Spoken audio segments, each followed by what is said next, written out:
உலகெங்கும் இருக்கும் மூவண்ணம் சேனல் நேயர்கள் அனைவருக்கும் வணக்கம். இன்றைக்கி நம்மளோட திரை விமர்சனத்தில் சொர்க்கவாசல் என்ற திரைப்படத்தை பற்றிய ஒரு பார்வை. படத்தில் ஆர்ஜே பாலாஜி, கருணாஸ், செல்வராகவன் மற்றும் நட்டு என்கிற நடராஜன் இவங்கெல்லாம் நடிச்சிருக்காங்க.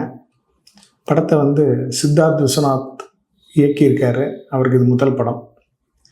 படத்தோட கதை ஃபஸ்ட்டு பார்த்துடலாம். ஒரு சாதாரண எளிய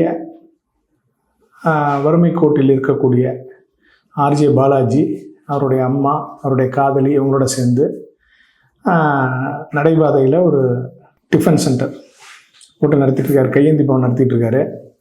அந்த ஏரியாவில் இருக்கக்கூடிய ஒரு நேர்மையான அரசு அதிகாரி சிறு வயதிலேருந்தே இவரை பார்த்து இவருடைய நடத்தையில் நேர்மையான அரசு அதிகாரி ஆர்ஜே பாலாஜியை சின்ன பிள்ளைங்கள்லேருந்து பார்த்ததுனால அவருக்கு வங்கியில் ஒரு லோன் அரேஞ்ச் பண்ணுறாரு. லோன் கிடைக்க போகுதுங்கிற சந்தோஷத்தில் இருக்கக்கூடிய ஆர்ஜே பாலாஜிக்கு பேரிடியாக அந்த அரசு அதிகாரி ஒரு அரசியல்வாதியால் கொல்லப்படுறார். அந்த பழி ஆர்ஜே பாலாஜி மேலே சுமத்தப்பட்டு காவல்துறையின் அத்துமீறல்கள் அதுபடி ஆர்ஜே பாலாஜி சிறைக்கு அனுப்பப்படுறாரு. சிறைச்சாலைக்குள்ளே நுழைகிறாரு. நரகவாசல், நரகத்தை பார்க்குறாரு. சிறையில் நடக்கக்கூடிய நிகழ்வுகள், அங்கேருந்து அவர் எப்படி வெளியே போகலாம், பெயில் வாங்கிட்டு வெளியே போகலாம் அப்படின்னு நம்பிக்கையோடு இருக்கிற நேரத்தில் சிறையில் ஒரு மிகப்பெரிய கலவரம் வருது. அதில் ஏற்படக்கூடிய வன்முறைகள், அடக்குமுறைகள், சிறைத்துறையோட அத்துமீறல்கள், அரசியல்வாதிகளோட செயல்பாடுகள், இந்த மாதிரி பல கோணங்களில் கதை நகருது. கடைசியில் ஆர்ஜே பாலாஜியும் ஒரு குற்றவாளியாக மாற்றப்படுகிறார். அதோடு அந்த படம் முடியுது. நம்ம ஏற்கனவே பார்த்துருப்போம், மகாநதி மற்றும் வட சென்னை போன்ற திரைப்படங்களில் சிறைச்சாலை பற்றி நமக்கு ஒரு தெளிவான பார்வைகளை கொடுத்துருந்தாங்க. அதே போலவே இந்த படத்தில் ஆரம்பம் முதல் இறுதி வரை முழுவதும் சிறைச்சாலை சம்பந்தப்பட்ட சிறைவாசிகளின் நிலைமைகள், அங்கே நடக்கிற அடக்குமுறை, அத்துமீறல்கள் போன்ற விடயங்கள் எல்லாத்தையும் இந்த படத்தில் பதிவு பண்ணியிருக்காரு. படத்தில் ஆர்ஜே பாலாஜி நல்லா நடிச்சிருக்காருன்னு தான் சொல்லணும். சிறப்பாகவே நடிச்சிருந்தார்.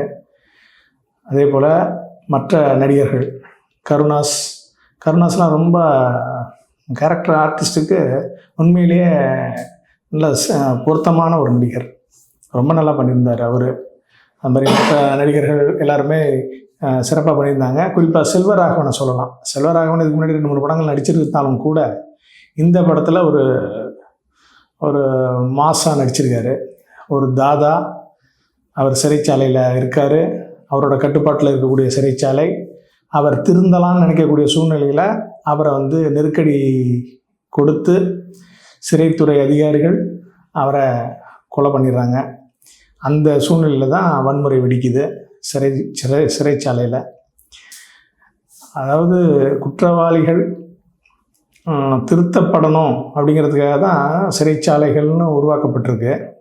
ஆனால் சந்தர்ப்ப சூழ்நிலையால், காவல்துறையின் தவறான அத்துமீறல்களால் குற்றவாளியாக மாற்றப்படுகிற சாதாரண மனிதர்கள் சிறைச்சாலைக்குள்ளே போகும்போது அவங்க எப்படி ஒரு இன்னல்களை ஏற்பட்டு அவங்களும் ஒரு குற்றவாளியாக மாற்றப்படுகிறார்கள் அப்படிங்கிறத இந்த படம் காட்டியிருக்கு. சொர்க்க வாசல் அப்படின்னா இந்த நரகத்துலேயும் தப்பிச்சு போனால் சொர்க்க வாசல் காத்திருக்கு அப்படிங்கிறது தான் இதோட கான்செப்டு. அதில் கொடுக்குற வசனங்களும் அப்படி தான் கொடுத்துருக்காங்க. சொர்க்கத்தில் போய் அடிமையாக இருக்கிறத விட நரகத்தில் ராஜாவாக இருக்கிறது மேன்மை. இதில் எதுங்கிறத நீ முடிவு பண்ணிக்கோ அப்படின்னு தான் அந்த படத்தோட ஆரம்பத்திலேயே வசனம் வருது. அதுக்கேற்ற போல் நகர்வுகளும் நடக்குது. சிறைச்சாலையில் நடக்கிற அத்துமீறல்கள் ஒரு பகுதி காட்டியிருக்காங்க அப்படின்னு தான் சொல்லணும். இருந்தால் கூட அதையும் பாராட்டலாம். ஏன்னாக்க சிறைத்துறை அதிகாரிகள் சிறைக்குள்ள கைதிகளை எந்த அளவுக்கு நெருக்கடி கொடுப்பாங்க, அவங்களுடைய வசதிக்காகவும் அவருடைய வாழ்க்கைக்கு மேன்மைக்காகவும் எப்படிலாம் சட்டத்தை அவங்க கையில் எடுத்துக்குவாங்க அப்படிங்கிறதெல்லாம் இந்த படத்தில் காட்டப்பட்டிருக்கு. அதே போல் ஒரு காவல்துறையை பொறுத்த வரைக்கும் ஒரு சாதாரண ஒரு மனிதனை அவங்க நினச்சா குற்றவாளியாக மாற்ற முடியும் அப்படிங்கிறது இந்த படத்தில் காட்டியிருக்காங்க. இது நிறைய நடைமுறைகள், இதுக்கான உதாரணங்கள் பல இருக்குது. சாதாரண ஒரு வாழ்க்கை வாழ்ந்துட்டு இருக்க ஒருத்தனை அவனை நெருக்கடிக்கு உள்ளாக்கி அவனை குற்றவாளியாக மாற்றப்பட்டுறதுங்கிறது நிறைய நடந்துக்கிட்டு தான் இருக்குது. அதுபோல் அரசியல்வாதிகளும் எப்படிலாம் செயல்படுறாங்கங்கிறதுக்கு இந்த படத்தில் தெளிவாக காட்டியிருக்காங்க.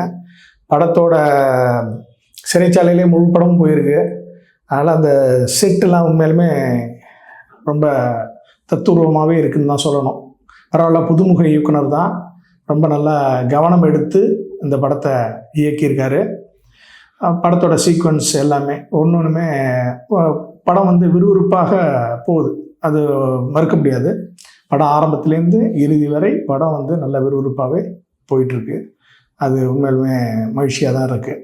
படத்தில் பெருசாக பாட்டுக்கள்லாம் இல்லை, சும்மா ஒரு சின்ன ஒரு காதல், அதை வந்து ஒரு சின்ன ஒரு கோடிட்டு காட்டிட்டு அது நகர்ந்துடுறாங்க அந்த இடத்துலேருந்து. கடைசியில் ஆர்ஜே பாலாஜி அந்த சிறைச்சாலையை அவருடைய கண்ட்ரோலில் இருக்கக்கூடிய ஒரு தாதாவாக மாறுறாரு அப்படின்னு அந்த படம் முடியுது. வெளியே அவருடைய குடும்பம் வந்து வசதியாக ஒரு ஹோட்டல் வச்சு நடத்திட்டு இருக்காங்க. வெளியே இவர் உள்ள செல்வாக்கா இருக்கார் அப்படின்னு காட்டி இந்த படத்தை முடிக்கிறாங்க. அதனால் இந்த படத்தை பொறுத்த வரைக்கும் சிறைச்சாலையில் இருக்கக்கூடிய அவலங்களையும் பாதிப்புகளையும் குற்றவாளிகள் குற்றம் சாட்டப்பட்டவர்கள் குற்றவாளிகளாக மாற்றப்படுகிறார்கள் அப்படிங்கிறத தெளிவாக காட்டியிருக்காங்க. படம் பரவாயில்லன்னு தான் சொல்லணும். இன்னும்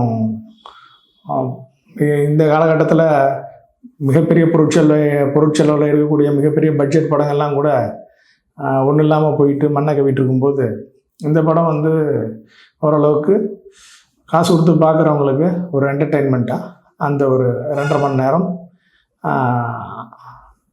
பொழுதுபோக்காக நகருது அப்படின்னு தான் சொல்ல முடியுது. ஆகவே இந்த படத்தை பொறுத்தவரை பார்க்கலாம், தாராளமாக ஒரு முறை பார்க்கலாம், தவறில்லை. படத்தில் ஆர்ஜே பாலாஜி ஒரு சீனில் அவரை கோர்ட்டுக்கு வெளியே கொண்டு போகிறோம் அப்படின்னு சொல்லிட்டு அந்த சிறை அதிகாரிகள் வந்து அழைச்சிட்டு போகிறாங்க. அழைச்சிட்டு போகிற வழியில் உங்கள் அம்மா பார்க்கணும்னு சொன்னில்ல, அதனால் நான் அவங்க வீட்டுக்கிட்ட அழைச்சிட்டு போகிறேன் அப்படின்னு சொல்லி அழைச்சிட்டு போகிறாங்க. அவங்க வந்து ஆர்ஜே பாலாஜியை அவரால் இவங்களுக்கு ஒரு காரியம் ஆகணுங்கிறதுக்காக கூப்பிட்டு போகிறாங்க. அப்போ அவர் அவங்க வீட்டில் போய் அவங்க அம்மாவை பார்த்தோன்னா அவங்க அம்மாவும் ஒரு லவ்வர் 2 பேரும் பார்க்குறாங்க. அந்த இடத்துல ரொம்ப மனசை உருகிற மாதிரி ஒரு காட்சி. சிறையிலேருந்து வந்துட்டான் பையன் அப்படின்னு சொல்லி அவங்க ரொம்ப சந்தோஷப்படுறாங்க. இல்லைம்மா, நான் சிறையிலேருந்து வரல, போகிற வழியில் என்னை வந்து உங்களை பார்க்குறதுக்காக கூப்பிட்டு வந்தாங்க, அதனால் நான் திரும்ப போகணும் அப்படின்னு சொல்லிட்டு கிளம்புறாரு. கிளம்பும்போது நான் இங்கேயே இருந்துடுறேன் சார், என்னை விட்டுருங்க அப்படின்னு சிறை அதிகாரிகிட்ட அவர் கெஞ்சுற இடம் வந்து உண்மையிலுமே ரசிக்கும்படியாகவும் வழியை தரக்கூடியதாகவும் இருந்தது. அதுபோல் செல்வராகவனை பொறுத்த வரைக்கும் உண்மையிலே ஒரு மாஸ் காட்டியிருக்காரு அப்படி தான் சொல்லணும். செல்வராகவன் வந்து உண்மையிலுமே அவரோட கேரக்டரே வலுவான கேரக்டர் தான். அதுக்கு ஏற்ற போல் அவரும் அருமையாக பர்ஃபார்ம் பண்ணியிருக்காரு.